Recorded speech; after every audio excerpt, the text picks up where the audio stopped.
You're watching The Curse of Oak Island in a Rush, and we're recapping the Season 5 finale episode, Amazing Discoveries. So what happened? We start off in the war room. The jewel found last week is not a ruby, but a rhodolite garnet, and maybe 400 to 500 years old. Perhaps. Their reaction? Yeah baby, yeah baby.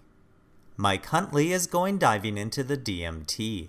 Despite the flocculant they added, visibility is 0. Why aren't they pumping it out again? The flocculant has also increased his buoyancy and he can't stay at the bottom. They pull him out, add weights to his suit, and drop him back down. He finds a hard something. They send another diver down with a metal detector. He finds a roughish rock and no metal.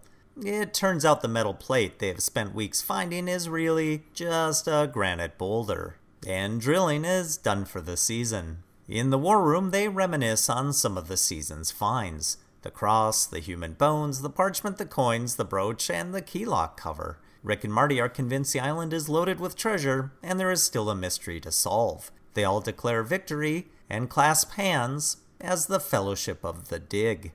Tune in next season when the Fellowship of the Dig continue their perilous journey to Mount Doom. Anybody know where I can get a refund for the last 17 weeks of my life? What a mess this season was. Thanks for watching, everyone. It's been a real experience doing Oak Island this year. Until next year, you can watch the old episodes. You can like this one. You can subscribe. But go ahead and leave your comment below. Go ahead and summarize for yourself the year's accomplishments on Oak Island. See you next year.